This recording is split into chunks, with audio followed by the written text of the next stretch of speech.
People didn't come yet. We'll wait for some time.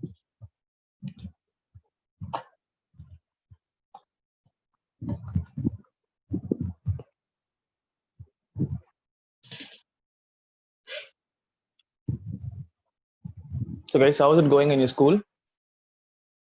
Did they finish first chapter?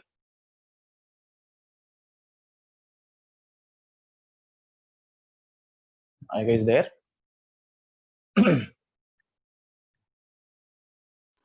They finished first chapter, sir. They're doing second chapter.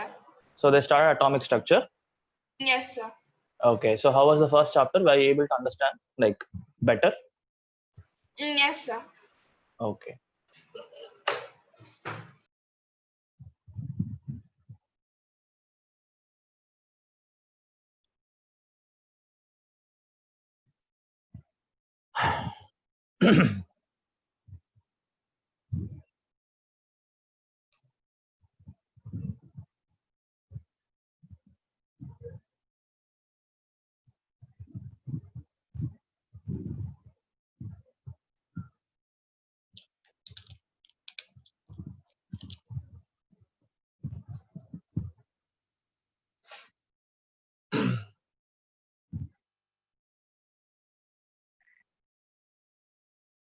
Will students join or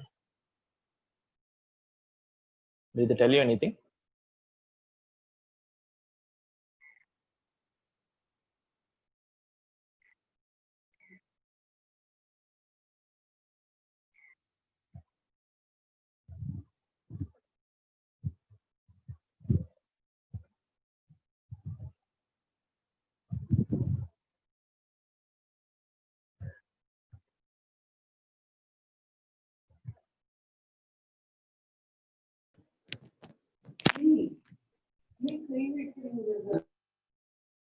I think okay. We'll start then.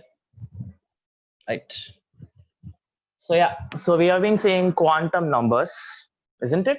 Right. So we finished all the 4 quantum numbers, and we saw each quantum number, what question they are going to answer, right?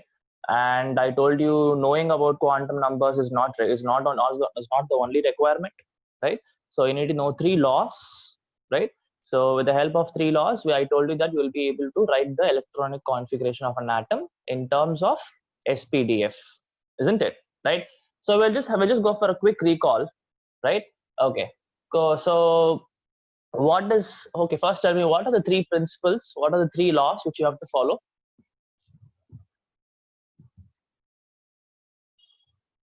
Guys, what are the 3 laws which we have to follow? Aufbau's principle. Okay. Hund's principle. Okay. Can you just tell me what is the Hund's rule? I understand. Can you tell me what is the exact rule name? Hund's rule of maximum multiplicity. Hund's rule of maximum multiplicity. Okay. Then Pauli's exclusion principle. Okay. Yes. So these 3 are the one which has to be used, which has to be followed for you to write the electronic configuration properly. Right. Fine. So let me point out.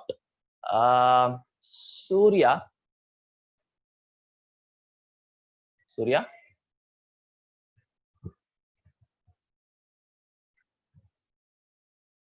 Okay. I think it's not there. Fine. Pranav. Pranav.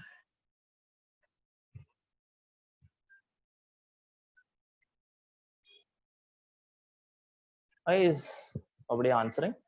Surya and Pranav, are you there?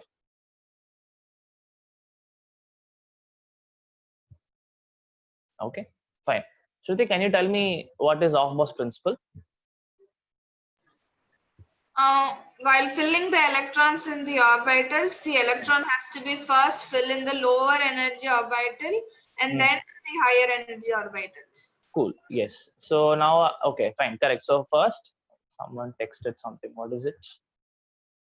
Surya, my mic is problematic, sir. Okay, fine. No problem. No problem, Surya.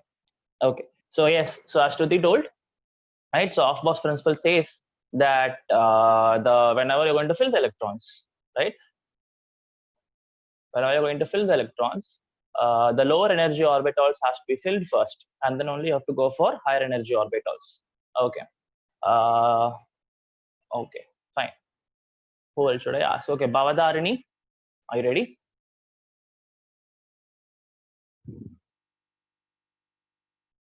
Okay, I think there is a problem. Fine, Abhishek. Yes, sir. Can you tell me how do we decide the energies? Based on what do we decide the energies? Sir, are you asking what is the formula, sir? No, not the formula. Say I know that 1s orbital is having lesser energy than 2s orbital and all that, right? How do we Yes, sir. decide that? Sir,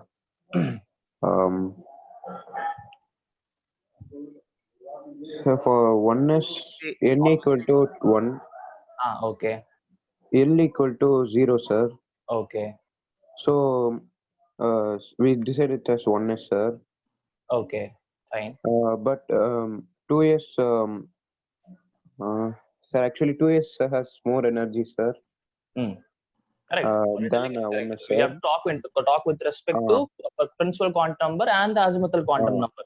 Correct. And yes, sir. And 3D has more power than 4s, sir, because when we because for 3D n is equal to 3, sir, Okay. and L equal to 2, sir. So Okay. the sum will be 5, sir. But for 4s, n equal to 4 and L equal to 0, sir. So the sum will be 4, sir. So 3D has Exactly. Exactly. Correct. So basically, how do we decide the energies? First thing which you have to look at is for the n plus L value, the sum of principal quantum number and the azimuthal quantum number for the particular orbital, right? Okay. So then if more and more n plus L value, right, more and more is the energy, right? Okay. Now, if at all you see that for two orbitals, n plus L value is same, then what will you do? If it is same, sir, one second, sir. Take your time. Take your time. We should see that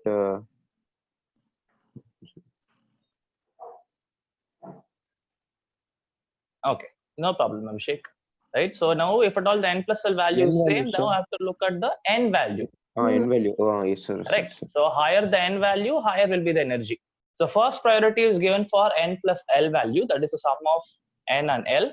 Right. More and more n plus L, more and more energy. So if at all you find the two orbitals are having same n plus L value, then the orbital with higher n value is going to have more energy. Okay. Right. Okay. Good, Abhishek. Fine. Divya, are you ready? Divya? Yes, sir. Can you tell me what is Hund's rule of maximum multiplicity? So when You don't have to tell me the exact law also. What do you understand from the law?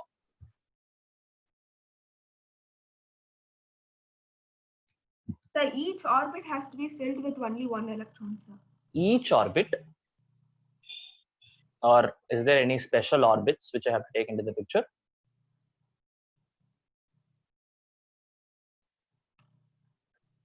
So what you told is right. Basically, orbits has to be singly filled first, and then pairing has to happen. Is that what you're trying to say, Divya?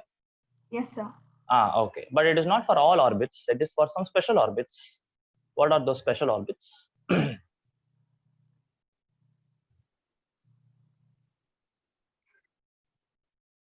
So the suborbits SPDF.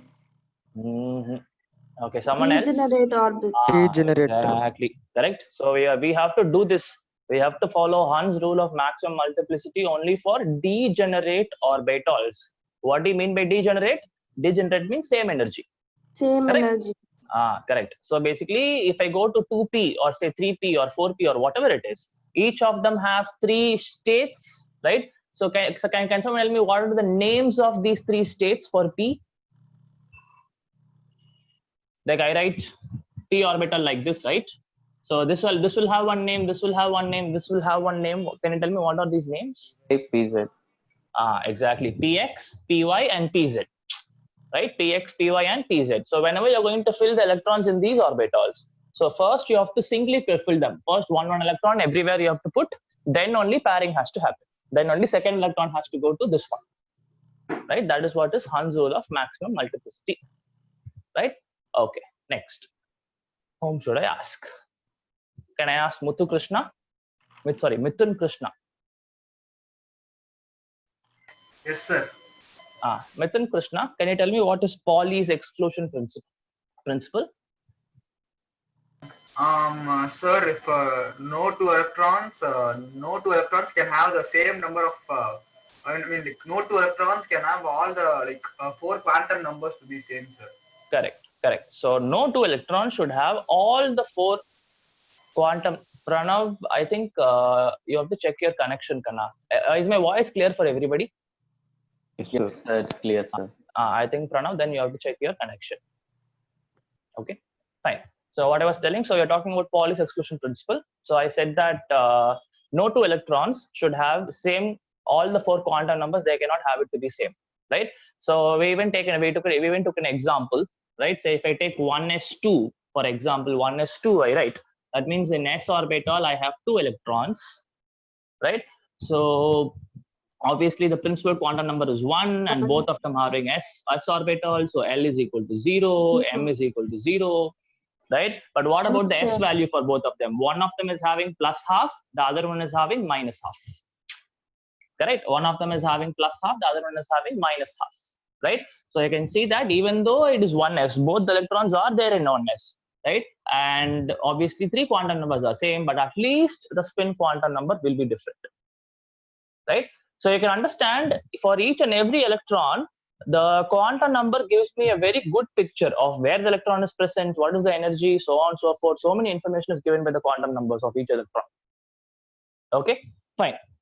So you have to remember all this to write the electronic configuration of all the elements, right? So we'll go for the electronic configuration now, right? Okay.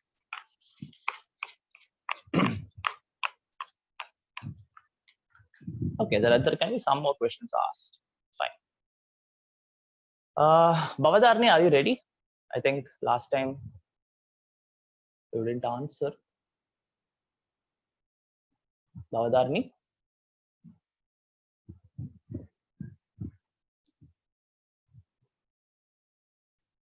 Okay, I think there is some problem. Fine, no problem.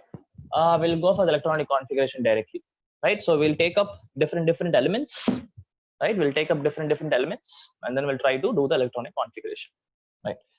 Okay, say starting with the least of all atomic numbers. Say I start with hydrogen, right? Hydrogen is having an atomic number of 1, correct? So how will I write the configuration? So this one electron has to go to the lowest energy orbital, and obviously, you know, the lowest energy orbital is 1s, correct? So how will I write the configuration for this? It is 1s1. In 1s orbital, there is one electron. So if at all I put the orbital diagram, so I have one electron in 1s. That's it, right? Okay, say if I go for helium, I'll have the atomic number 2, so that will have 1s2, correct, right? So now obviously I'll have 2 electrons in s orbital, right? So now next, say I go for next one is lithium, the atomic number is 3, right? So in 1s no more electron can be filled. My video is stuck, guys. Is my video stuck? No, sir. No, sir. No, sir. Bhavadarni, can you just go out and join again? It will be fine. Yes, sir. For some of you, it's actually stuck. No, sir. Yes, sir. Okay, wait 1 second.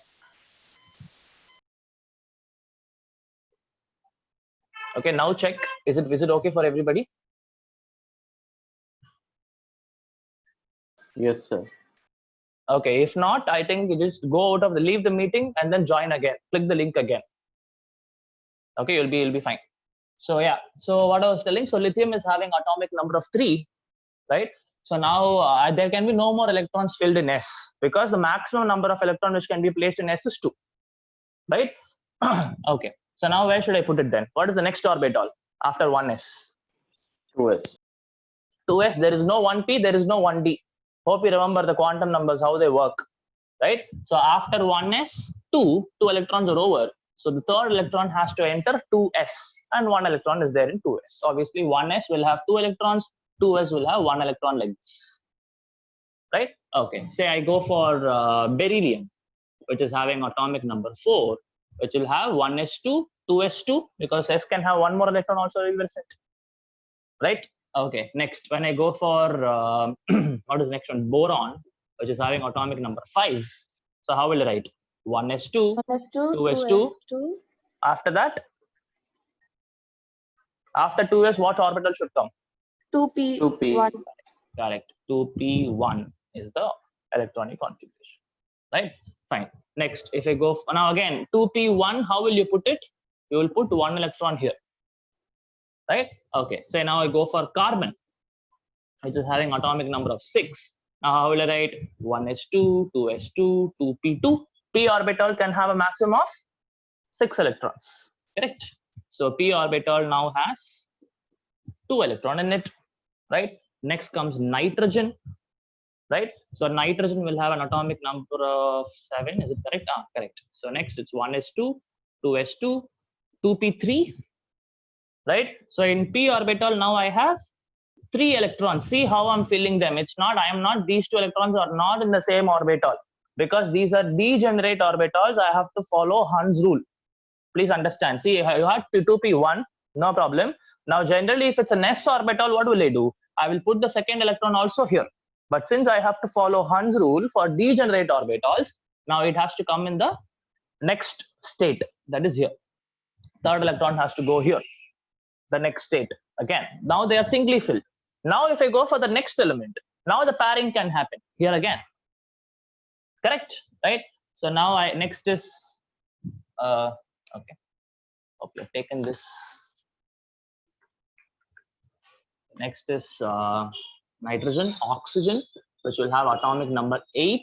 So can I say it will be 1s2, 2s2, 2p4. Now 2p3 entered here.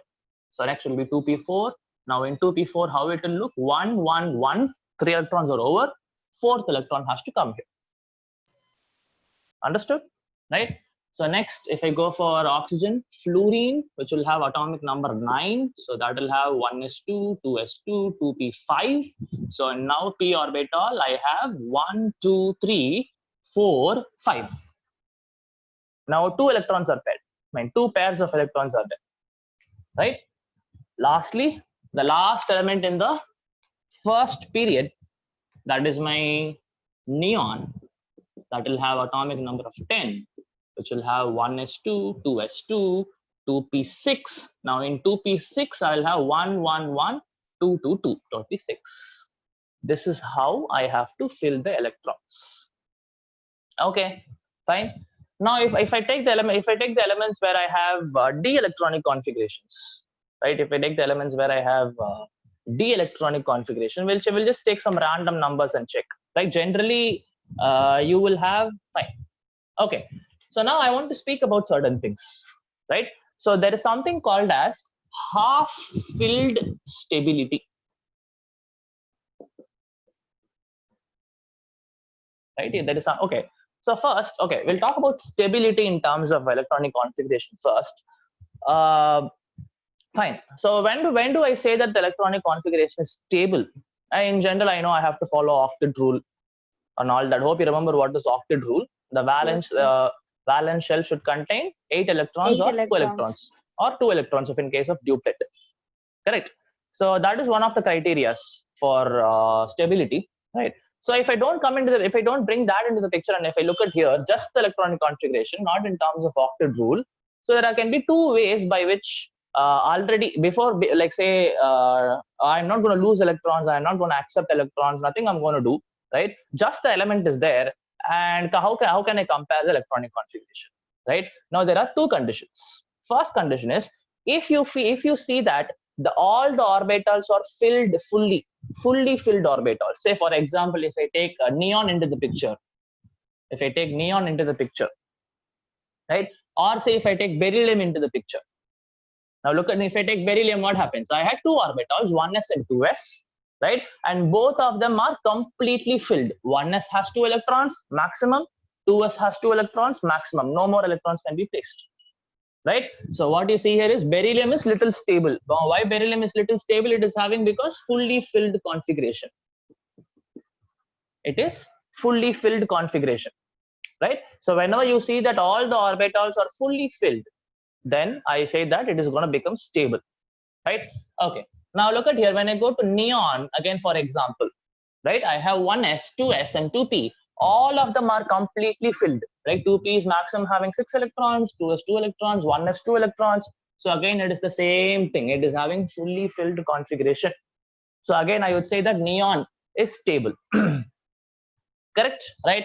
Now I told you there is something called as half-filled stability also, right? So please understand, half-filled stability will work only for p and d orbitals, not for s orbitals, right? It will not, half-filled stability is not going to work for s orbitals. It will work only for what is that, d orbitals, right? So now where can I take the example? Nitrogen is the best example I can have, right? Now look at this, 1s2, 2s2, 2p3 I have for nitrogen, correct? So this is how the p orbital will look, right? All the orbitals are filled with 1 electron. So this is what is called as half-filled stability, right? This is what is called as half-filled stability. Maximum I can have 6 electrons in p, but I have 3 electrons. Same way when I go for d, maximum I can have 10 electrons, but if I have 5 electrons, that is also a little stable, right? But the next question comes, sir, which is more stable? Fully filled stability is more stable, or say half filled is more stable? Definitely fully filled is more stable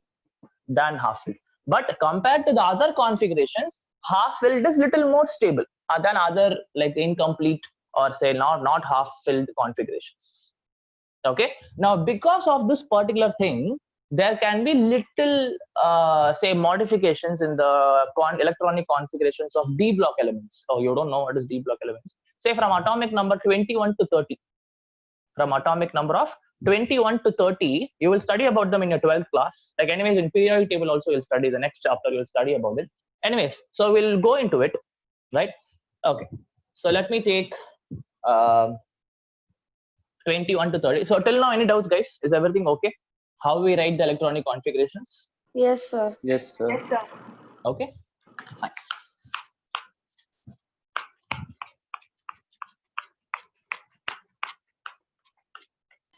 Sir, last year 2882, sir. In first shell you can place maximum of 2 electrons. Second shell you can place maximum of 8 electrons, and third 18. Yes, I'll be able to prove it to you, right? How will be able to prove? Say now one. Wow, like here, how much is the capacity, sir? Like Exactly. Say now if I take the first shell,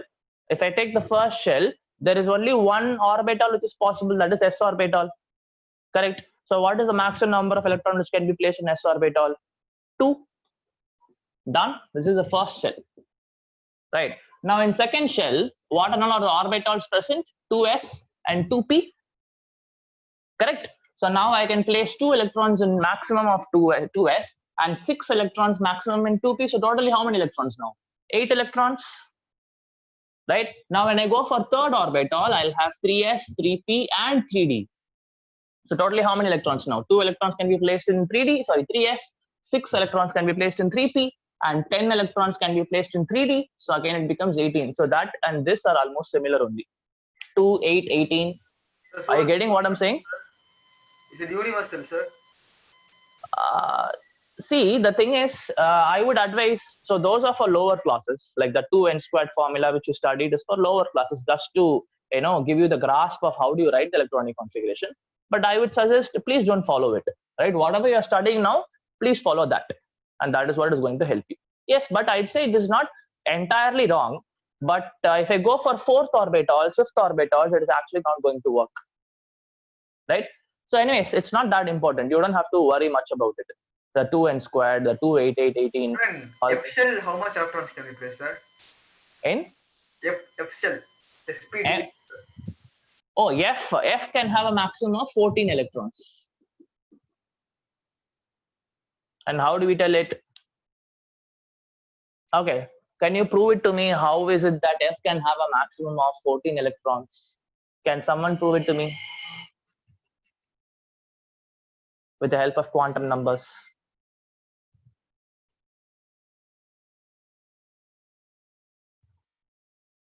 I'm saying that f orbitals can have a maximum of 14 electrons. How will you prove it? With the help of quantum numbers.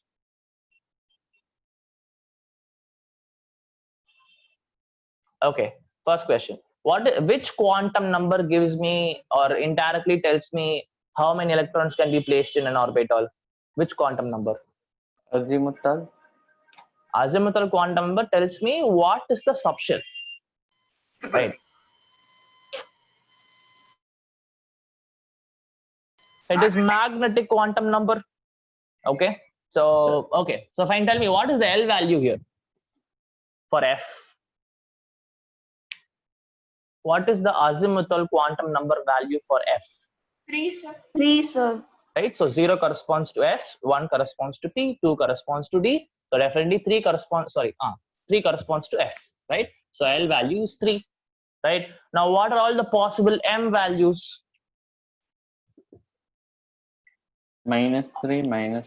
So first you have to understand that M value can start with -L and it has to end with +L. +1. Correct? So obviously I'll start with -3, -2, -1, 0, +1, +2, and +3. Right? And what answer does or what question does magnetic quantum number answers? How many, How many states are there for each? subshell? Correct. So how many states per subshell or per orbital? Right? How many states per orbital? And in each state, I can have a maximum of 2 electrons. Right? In each state, I can have a maximum of 2 electrons. So obviously, how many states I have? 1, 2, 3, 7. 4, 5, 6, 7. 7 states. Each of them can have 2 electrons each. That's why I say F can have a maximum of 14 electrons. Okay. Right? Cool. So now we'll take up atomic numbers 21 to 30. We'll see what exactly is happening there. Right? Fine. Right. So 21 atomic number goes to scandium. 21 atomic number goes to scandium is the element. You don't have to worry much about the elements here. It's not important. Just see how am I writing the electronic configuration. Right? So can I say 21 electrons I have to fill? So it's 1s2, 2s2, 2p6. Done. Right? Now after 2p, what should come? 3s2, 3p6. Okay, after 3p, which one? 4s. 4s. Wonderful. So till how many electrons I'll see? 10 plus 8, 18. So 3 more electrons I have to place. So after 3p, someone told me it is 4s. Now I can put 4 electrons, and after 4s, what should come? 3d. Good. 3D. 3d. So 3d1. This is how I write the configuration. This is how I write the configuration, starting with 1s, 2s, 2p, 3s, 3p, 4s, and then 3d. Again, you remember how we are going to do it. It depends on n plus L value, or if it is same, then the n value. Correct? Okay. Next, I go for 22 atomic number, that is titanium. Right? So now I would say till this point it is same. 1s2, 2s2, 2p6, 3s2, 3p6. It is same here. Right? Again, 4s2 is also going to be same. What is one more electron is going to go to 3D. d orbital, 3d2. So let me write how the orbital looks. 1, 2, 3, 4, 5. 1 electron here. 1, 2, 3, 4, 5. 2 electrons here. See, again, I'm following Hund's rule. I'm putting the next electron in the next state, not in the same state. I'm not pairing it.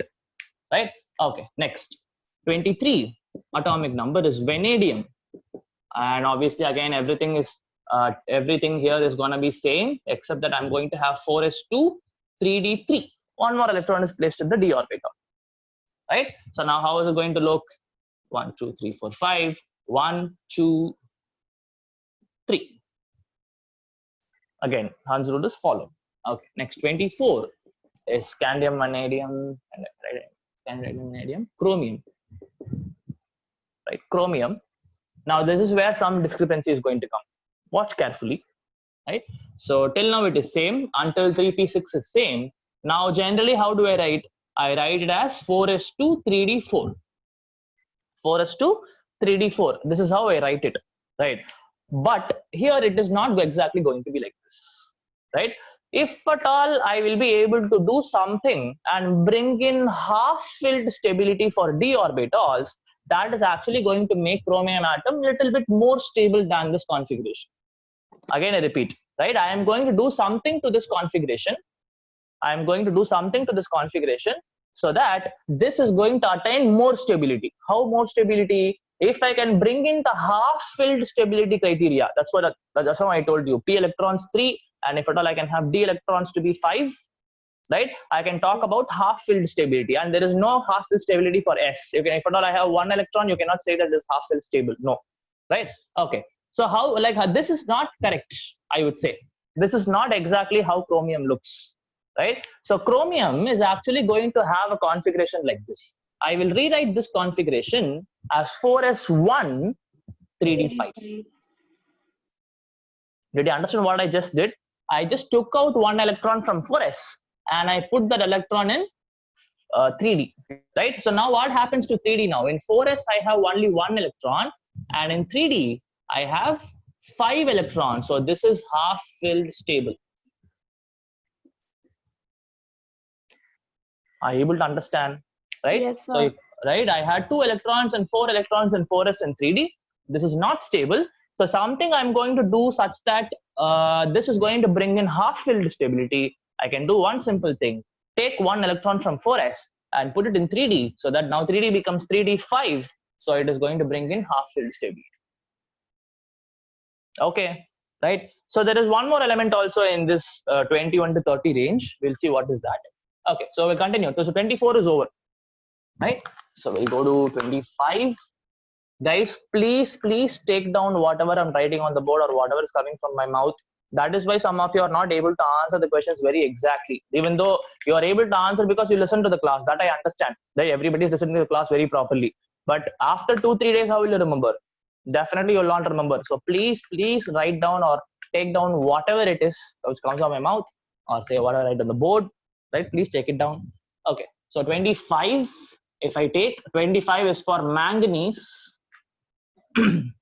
So manganese, again, till 2p 3p6 it is same, from 1s to 3p is same. Now I have, basically I had 4s2 3d4 or 4s1 3d5, right? So I just have to add one more electron, so it is going to become 4s2 3d5. 4s2 3d5. Now here it is 4s1 3d5. Here it is going to be 4s2 3d5. That is for manganese. Okay, fine. Next, 26, manganese iron. Why you directly to 3p, sir? Oh, no. There are electrons here. 25 electrons start with 1s, 2s, 2p, 2p, 3s, then 3p. This all the electrons are already there. No, sir. Understood? No, sir. You didn't understand what I'm telling? Yes, sir. Okay, so if you want, you can write it again, no problem. So I need to put 25 electrons, right? So I will start with 1s, 1s2, 2s2, 2p6, 3s2, 3p6. That's what I told you. 3p6 is the ending. So how many electrons are over till now? 10 electrons plus 8 electrons, 18 electrons are over, right? So I have to account for 7 more electrons. So after 3p, what should come? 4s should come, 4s2, 3d5. That's what I told you. This is the valence electron configuration. Understood now? Sir, is this stable, sir? Yeah, it is stable. It is stable. Because I have, so compared to chromium and manganese, it is more stable if you ask me. Definitely manganese is more stable. Why? Because here s orbital has only 1 electron. 1 electron. But here it is completely filled in s also. And in 3D also I have your half filled stability. So definitely chromium is more stable than, manganese is more stable than chromium. Okay? Yes. Right? Fine. So when I go for 26, again till 3p6 is gonna same thing come here. Right? Now what will after 4, only 4s and 3d, 4s2, 3d6. Now see how will I put the electrons in 3d6? 1, 2, 3, 4, 5. First I'll simply fill them. 1, 2, 3, 4, 5 is over. Now the 6th electron has to go to the first state. This is how I fill 6 electrons. Again, Hund's rule has to be followed. Right? You can see how I filled the 5 electrons here. The 6th electron has to go here. Right? Okay. Next.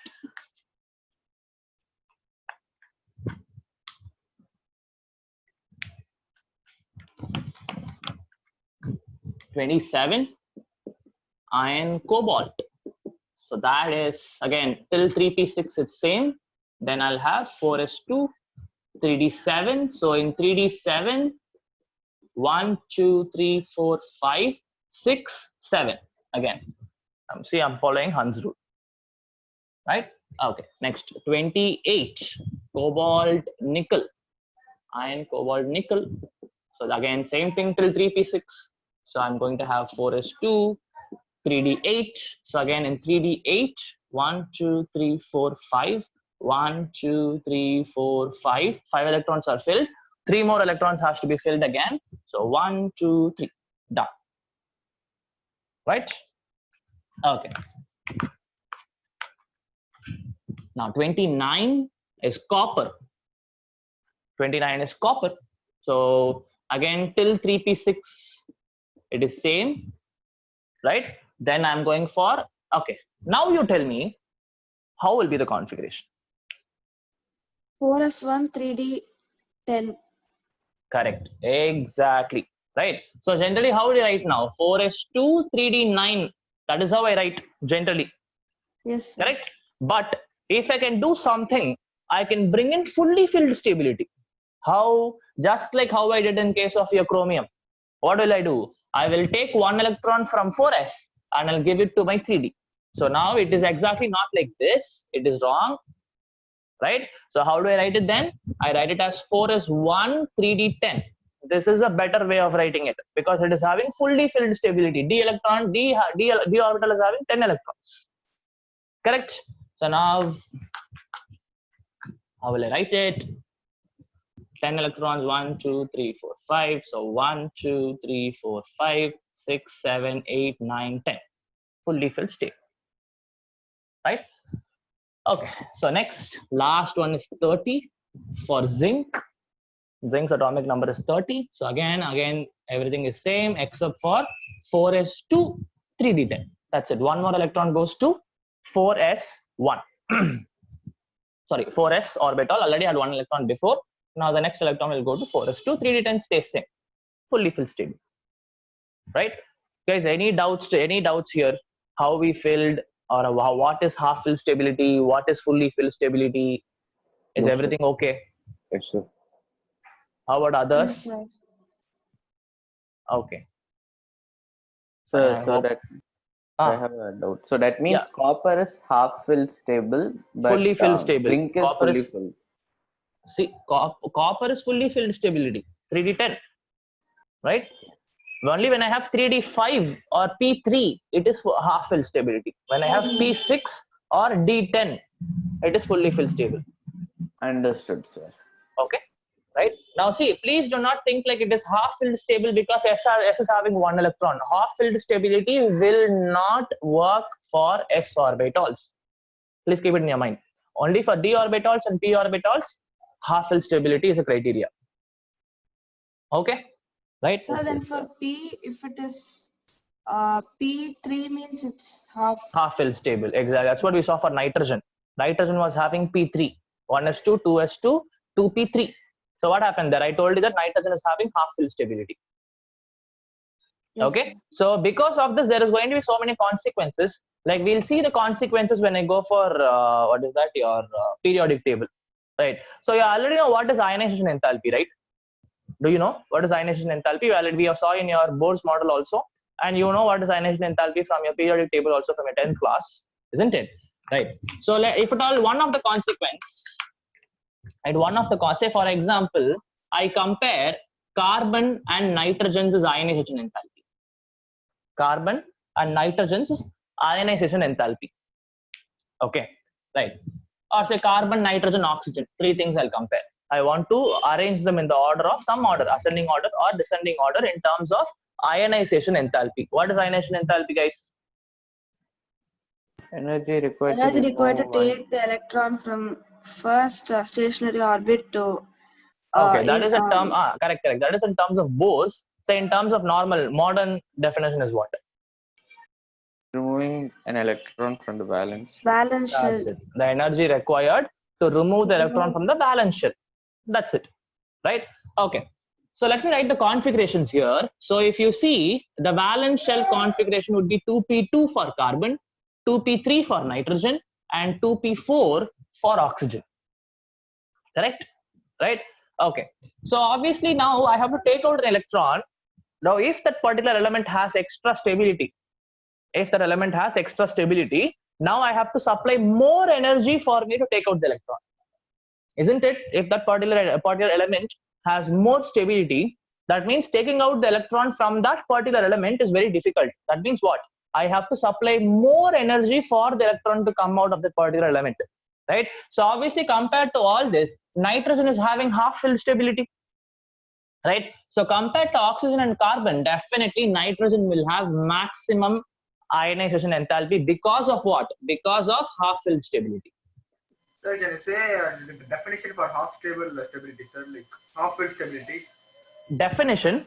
Yes, sir. Okay. When p orbitals have 3 electrons or d orbitals have 5 electrons, it is called half-filled stability. Again, the valence p or the valence d. That is the last p shell or the last d shell. Okay, when they have p3 or d5, it is half-filled stable. Okay, so fine. You look at here, nitrogen is having half-filled stability because it is having 2p3, right? So nitrogen will have maximum ionization enthalpy, right? Now, then if I want to compare carbon and oxygen, what will happen? Now, ionization enthalpy is inversely related to the size. Why inversely related to the size? So when I have a very small atom, the electron and nucleus will be very close to each other. Correct? When I have a very small atom, electron and the nucleus will be very close to each other, so very strong force of attraction. Correct? So when I have very strong force of attraction, what I have to do? I have to supply more energy. For taking out the electron, because the electron and the nucleus are very close to each other.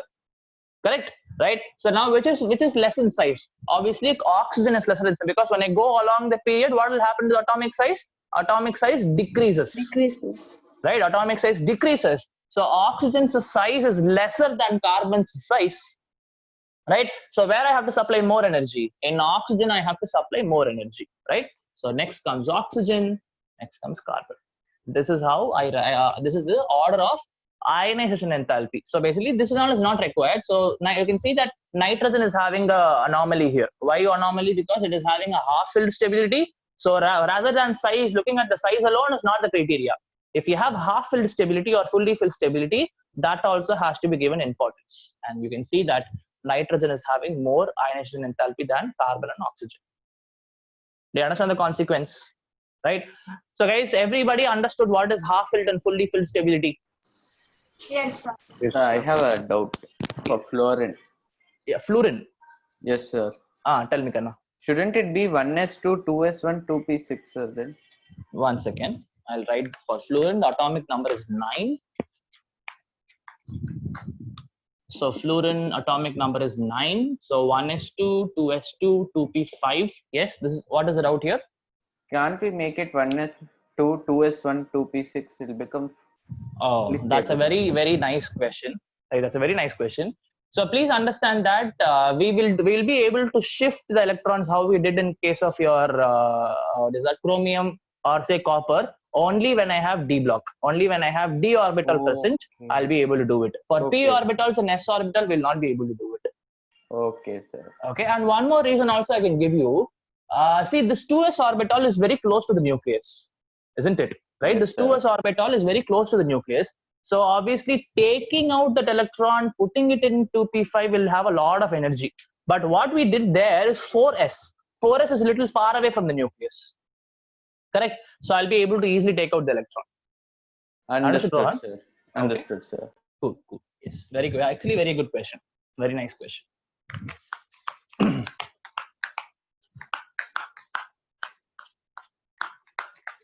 Right?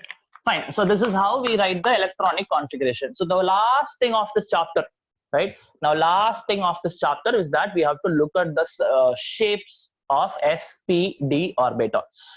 We have to look at the shapes of s, p, d, f. S, not f. F doesn't like f. For f, scientists are still working on the shape. We don't know the exact shape yet. But for s, p, and d, we'll be able to look at the shapes of what shapes they're going to take. Okay, fine. Before that, I told you that there will be 5 d orbitals. Can you tell me the names of those 5 d orbitals? dx. That is px, px, py, pz is for p for parrot. I'm asking for d for dog. I have 5 names given to it. dxy, dyz, Exactly. So it is dxy, dyz, dzx, then and dz square, dz squared. Okay. dx square minus y or x Wonderful, square plus. wonderful. So it's dx squared minus y squared. So these names you have to remember, guys. Please, you have to remember the names. Okay, fine. So anyways, we'll be seeing the shapes of all of them, and along with s orbitals and px, py, pz, right? Okay. So we'll look into it. So remember, now s orbital is spherical in shape, right? S orbital is spherical in shape. Whatever the s orbital I have, right? Whatever the s orbital I have, they are spherical in shape. S orbital is spherical. I believe it's everything is shaded. It's a full sphere, right? S orbital is spherical in shape. Okay, this is very simple. Okay, fine. Now next, when I go for p, I have px first, py, then pz. I have 3 orbitals, right? Now remember, p orbitals' shape, like the overall shape is going to be same for all these 3, but what to say? Okay, we'll look into it, right? So here the axis is very important. The coordinate axis, x, y, z axis is little important. Okay, fine. So if I now I'll just write this. I have x-axis, y-axis, right? So if I say px, now remember, p orbital's shape is called as double dumbbell shape, right? P orbital's shape is double dumbbell shape. You know what is a dumbbell? Dumbbell is spherical. You know how a dumbbell looks, isn't it? Right? So double dumbbell in the sense. So if it is px, right? If it's px, this is how you have to write the shape. Along the x-axis, there are going to be 2 dumbbells. Simple. One dumbbell, second dumbbell. Okay. So this is the shape of px, right? Now when I go for py, now this is the y orbital, this is the y axis, this is the x axis. Now the only thing which is going to change from px to py is which direction the lobes are pointing. So basically these are what are called as lobes. Now these 2 double dumbbell are what are called as lobes of p orbitals, right? Okay, so basically what I'm trying to say is shapes means it is not exactly like the shapes of the p orbitals. Okay, so we spoke about psi, isn't it? Psi and psi squared, correct? So what the psi squared is going to tell me? Psi squared is going to tell me the probability of finding the electron in a particular space, particular volume, correct? So what you understand from this is that wherever you have a big shaded region, say this is a shaded region and this is a shaded region, right? Wherever, again, this is a shaded region, right? So wherever you have shaded regions, right, there the probability of finding the electron is little high. That's what you need to understand, right? Wherever you have the shaded region, there only I will be able to find the electron. That means what? In px, right, I will be able to find the electrons along the x-axis in these areas. That is what it means. But anyways, you don't have to confuse yourself. These are what are called as shapes of the orbitals. So shape, wherever you have the shape coming into the picture, those places only the electrons will be present. Those places only the electron will be present. Okay, fine. Now when I go for py, right, though I told you the only thing which is going to be different is where the lobes are pointing. Now here they were pointing along x-axis. Here they're going to point along z-axis, sorry, y-axis. This is how it is going to look. Right, along the y-axis, the lobes are pointed. Okay, so when I go for pz, I don't have space, so I'm not drawing it down. So let me put that.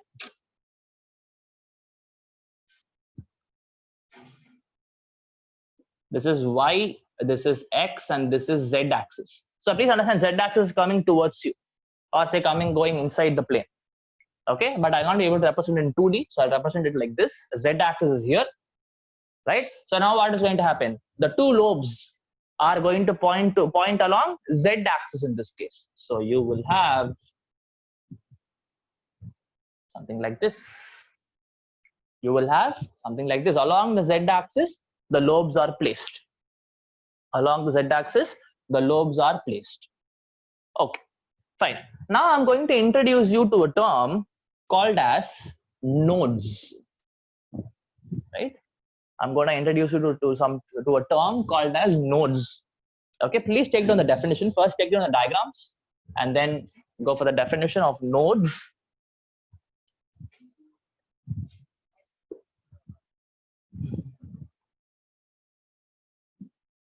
Right. If you're ready, I can tell the definition.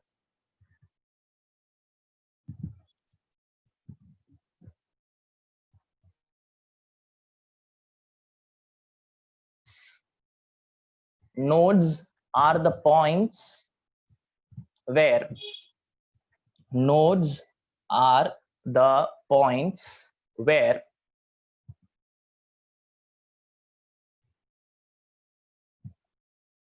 the probability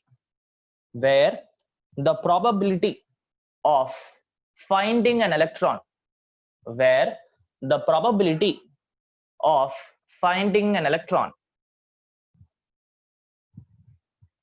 is 0, where the probability of finding an electron is 0. Okay, that means what? You cannot find any electrons there. There is no chance that in a nodal point electron can be present. Okay, fine. Now I told you that wherever the areas are shaded, right, wherever the areas are shaded, there I'll be able to find electrons. Right, fine. Now if I take s orbital, which is spherical in shape, do you find any nodal points? Okay, can you just look at the diagram and tell me, for s orbital, do you find any nodal points? What do you mean nodal points? Basically, where you don't have any shaded region. That is what is a nodal point, right? So can I say that in this s orbital there is no nodes? There are no nodes here, correct? Because all the regions are shaded here. All the regions are shaded, right? But when I go for p orbitals, there is actually a nodal point. When I go for p orbitals, there is actually a nodal point. So can you look at the diagram and tell me where is the nodal point? Origin. Super, very good. So you can see that at the origin there is no shaded region, and in all these cases, right, and now in the origin you can see that there is no shaded region. So definitely the nodes are present in the origins of all these p orbitals. Okay, so everybody understood what is a nodal region? Nodal region is a place where I have 0% zero probability of finding the electron. Basically, I cannot find any electrons there. So in s orbitals, generally I would say there are no nodes, right? But if I go for p orbitals, I will have nodes at the origin points, at the origin, right? There the probability of finding electron is 0. Okay, so that is about the shapes of p orbitals. Now we'll go for the shapes of d orbitals, right?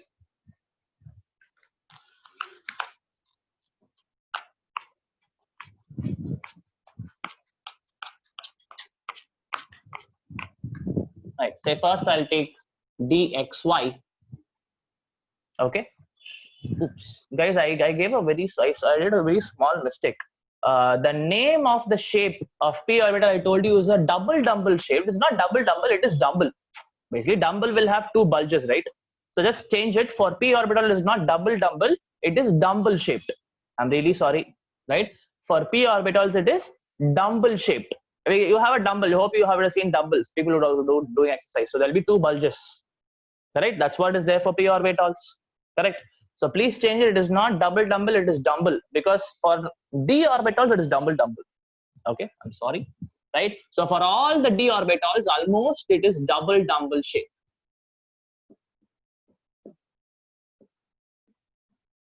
Please change it for your p orbitals. Again, I'm repeating. Okay. So first, let me look at dxy. Okay. Right. So dxy, this is how it's going to look. This is my x-axis. This is my y-axis. Right. So there are going to be 4 lobes now, because it's double. There are going to be 4 lobes. right? And each of these lobes are going to point in between the axis. Say the shape is going to look like this. One lobe, that is one dumbbell, second dumbbell. This is how the shape is for dxy. Okay, right? Double dumbbell between the axis, right? Okay, next when I go for dyz, right? Now dyz, the only thing which is going to change is the axis. Here it is x and y axis, there it is going to be z and y axis, right? X and y axis here, there it is going to be y and z axis. So this is how it is going to look. Say I put that this is my z axis and this is my y axis. See, you can put anything basically because all these axes x, y, z axis are 90 degrees to each other. So I can just make sure that there is 90 degrees. X axis is like assume that it is going inside the plane. Very simple. I can put anything anywhere, right? Okay. So now again the same shape is going to come. This is how the shape looks, right? So please see, if it's not exactly similar, the only difference is I have y axis and z x axis here. Here it is y and z. Please be very, very careful. If you do not mark the axis in your exams, they will put a cross mark. It's absolutely wrong. Marking the axis is very, very important for d orbitals. Okay, fine. Next, when I go for dzx, again the only thing which is going to change here is my axis, right? Okay, so this is how it's going to look. Now say this is my x axis, this is my z axis, right? Because I have x, z, same shape. 1, 2, done, right? Okay, now next I have dx squared minus y squared, right? Now this is also going to be a double shape, right? But the only difference between dxy, dyz, dzx and dx squared minus y squared is what you see here is that the lobes, that is the shaded regions, right? The shaded regions are pointing in between two axes. Between x and y axis, I have one lobe. Again, between this y and this x, I have a lobe. And same goes here. Between the axis, I have a lobe, right? Now, in case of dx squared minus y squared, the lobes are pointing along the axis. So if I draw the diagram, you'll be able to understand. So this is y, this is x, right? Now the lobes are not pointing here and here. They are going to point along the axis. So you will see that the shape is something like this. Did you see the difference? The lobes are pointing in between the axis here. Here the lobes are pointing along the x and y axis. That is the difference for dx squared minus y squared. Okay, right? Now lastly, I have to go for dz squared. Now this is going to be a little different. Oh, sorry. Right, this is going to be a little different, right? So this is how it is going to look. Okay, this is not a double shape. The only d orbital which is not having a double shape is dz squared. All the other four are actually having double shape. Okay, so if we look at the shape here. So this is my z axis. That's what is important. It can be x or y, doesn't matter. Okay, here it can be x or y, but this is z axis.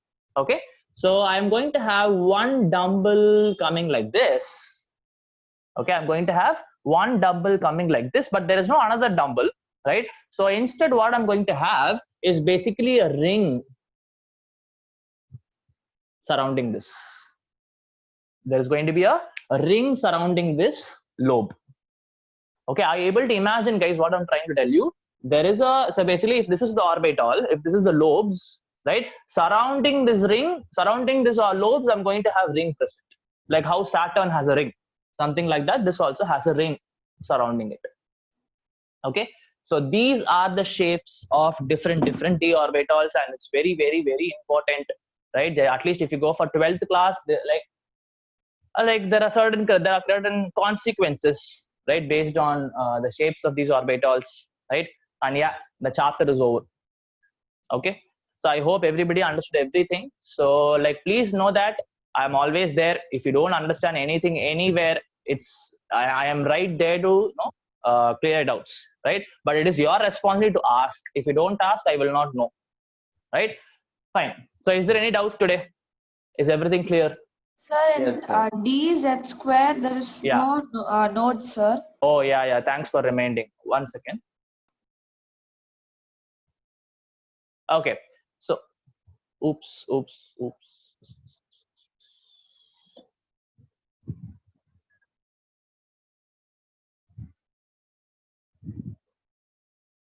Okay. Sorry, guys. Something happened. So actually, nice question. In nodal plane, if I check, yes, I have a nodal plane in the origin of all of them. Right, I have a nodal plane in all of them at the origin, and here also basically at the origin I have a nodal plane, right? But for dz squared, I have one more nodal plane. How will I, basically here, right? If I can shade it, basically this is a nodal plane between the two rings, between the two circles, right? Between the two circles, I can have a nodal plane, right? So I would suggest you to watch some YouTube videos or say some kind of videos for understanding how the nodal planes are there in dz squared.